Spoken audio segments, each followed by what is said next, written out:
राम बिनु तन को ताप न जाई, जल में अगन रही अधिकाई। राम बिनु तन को ताप न जाई। तुम जल विधि मैं जलकर मीना, जल में रही जल ही बिन जीना। राम बिनु तन को ताप न जाई।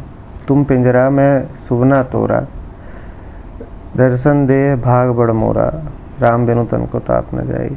तुम सदगुरु मैं प्रीतम चेला, कहें कबीर राम रमू अकेला। राम बिनु तन को ताप न जाई।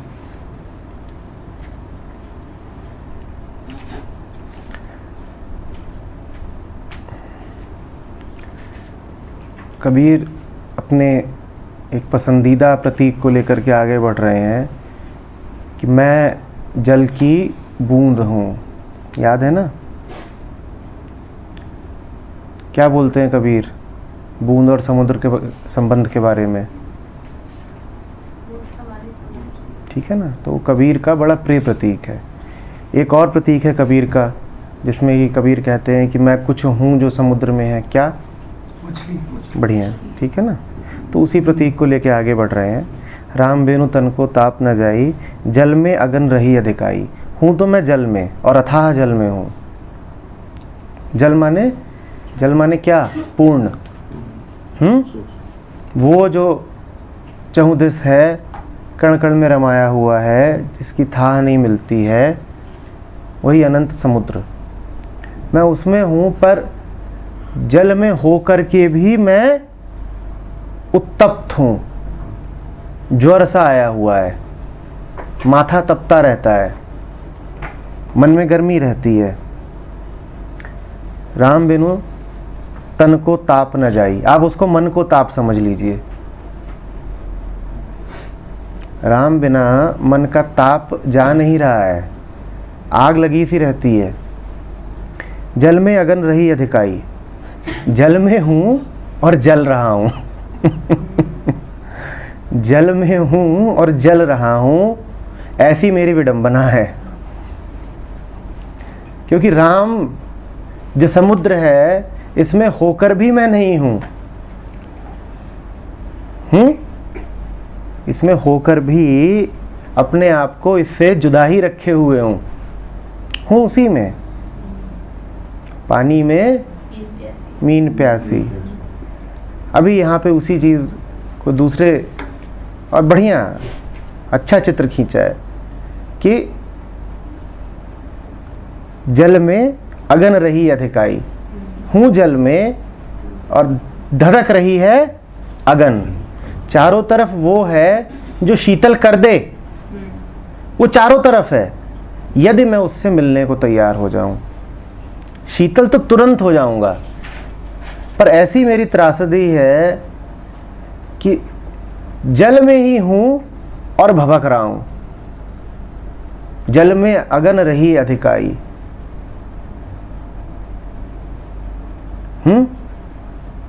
कल्पना करिए, पानी के भीतर शोला, ऐसी हमारी हालत है। राम बिनु तन को ताप न जाई, जल में अगन रही अधिकाई।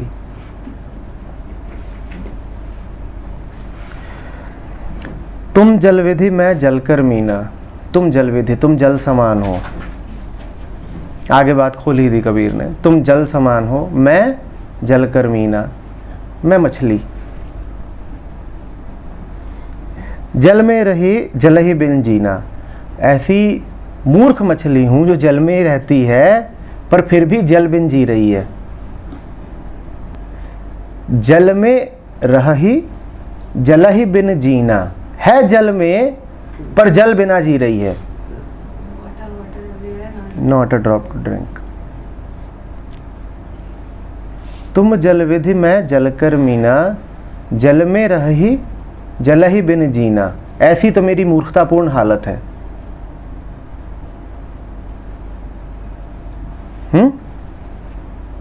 तुम पिंजरा मैं सुवना तोरा।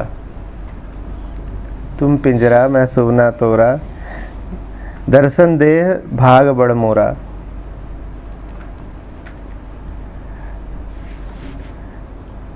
जिस पिंजड़े में मैं बंद हूं, पिंजड़ा भी तुम हो। पक्षी हूं, तोता हूं, जिस पिंजड़े में बंद हो पिंजड़ा भी तुम ही हो, मेरे चारों ओर तुम ही तुम हो, जिधर जाता हूं तुम ही से टकराता हूं, लेकिन फिर भी तुम दिखाई नहीं देते। ये क्या हालत है मेरी। तुम पिंजरा मैं सुबना तोरा, दर्शन दे भाग बड़ मोरा। बड़े भाग्य होंगे उस दिन जिस दिन दिखाई दे जाओगे। हो चारों ओर दिखाई देते नहीं हो भी नहीं और हर जा हो, तुम्हें गोरख धंधा हो।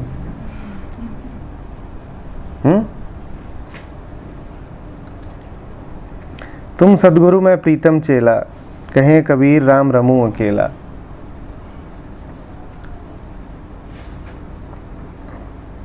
तुम्हारे अलावा और कौन हो सकता है सदगुरु। बाकी सारे सदगुरु तो एक नंबर के पाखंडी हैं, वो अभी पूरी तरह इंसान ही नहीं हुए हैं, गुरु क्या होंगे। तो एकमात्र गुरु कौन हो सकता है। कबीर का राम ही है जो गुरु होने का पात्र है, बाकी और कोई नहीं।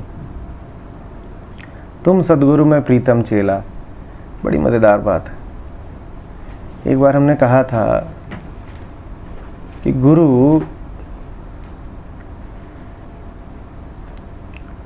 शुरुआत तो करेगा एक अथॉरिटी की तरह, पर जाकर रुकेगा प्रेम में। तुम्हारा और गुरु का आखिरी और स्थायी और असली संबंध सिर्फ प्रेम का ही हो सकता है। गुरु को प्रेमी होना ही होगा। बड़ी सहजता से कबीर ने बोल दिया, तुम सदगुरु में प्रीतम चेला। कौन सा चेला। प्रीतम चेला। और कोई चेला हो भी नहीं सकता। यहाँ गुरु शिष्य का वो संबंध नहीं है जिसको लेकर के कृष्णमूर्ति आशंकित रहते हैं कि गुरु अथॉरिटी है और वो चेले को दबाए हुए है, हावी हो गया है उस पर, उसके मन में धारणाएं ठूस दी हैं। प्रीतम चेला है, प्रेम है, और प्रेम में क्या आपत्ति है किसी को। क्या प्रेम में कोई दिक्कत है। वहां भी कोई दिक्कत है।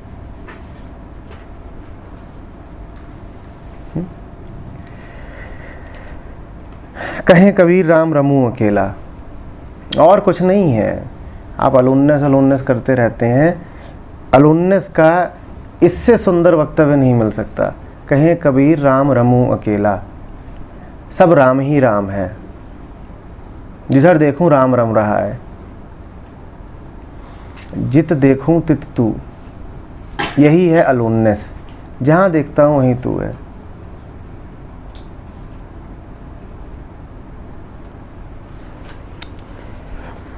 साहब तेरी साहबी हर घट रही समाए, ज्यों मेहंदी के पात्र में लाली लखी न जाए।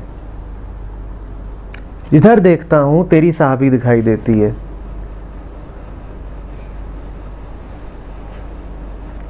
यही है अलोननेस।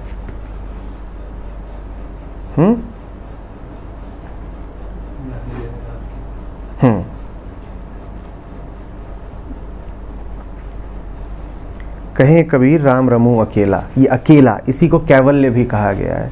केवल राम है और कुछ है ही नहीं। कहें कबीर राम रमू अकेला, कैवल्य।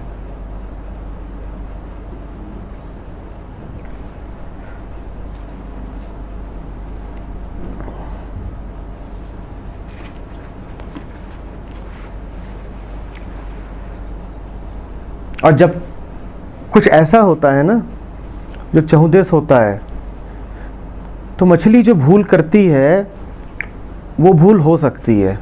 जब कुछ ऐसा हो जो मौजूद ही मौजूद हो, जिससे भागने का, जिससे बाहर जाने का कोई उपाय ही ना हो, तो चूक हो सकती है। ये हो सकता है कि वो इतना प्रकट हो, इतना प्रत्यक्ष हो कि उसका कुछ पता ही ना चले। कह रहे ना कबीर, जो मेहंदी के घट में लाली लखी न जाए। कहाँ बताओगे? पूरा पात्र मेहंदी से भरा हुआ, कहाँ बताओगे कि उसमें लाल है? कुछ, सब कुछ ही लाल है, तो लाली लखी न जाए, लाली पता ही नहीं चलेगी। जब कुछ ऐसा है जो सर्वत्र मौजूद है तो उसकी मौजूदगी पता लगनी बंद हो जाती है। मौजूद कुछ है ये कह पाने के लिए उसका गैर मौजूद होना ज़रूरी है, क्योंकि हम द्वैत की दुनिया में जीते हैं ना। और अगर कुछ मौजूद ही मौजूद हो तो उसकी मौजूदगी पता नहीं लगेगी। कुछ अगर मौजूद ही मौजूद हो, वो कहीं से भी अनुपस्थित हो ही ना, तो कैसे कहोगे कि उपस्थित है?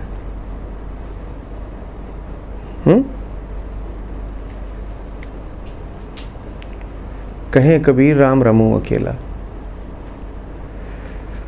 कबीर ने कोई बड़ा काम नहीं कर दिया कि किसी ऐसे को देख लिया है जो आपको दिखाई नहीं पड़ता। कबीर ने तो बड़ा सहज काम करा है। कबीर ने उसको देख लिया है जो चहुदिस है। मछली अगर कहे आज मालूम है बड़ी खोज करी, बड़ी उपलब्धि है, क्या? आज पानी देखा, तो आप क्या बोलोगे? बावरी, पानी देखा, उसी में जीती है, खाती है, पीती है, कह रही पानी देखा। पर मछली के लिए इससे क्रांतिकारी खोज हो नहीं सकती कि वो पानी देख ले। मछली के लिए इससे बड़ी कोई कठिनाई हो नहीं सकती कि वो समुद्र को जान ले।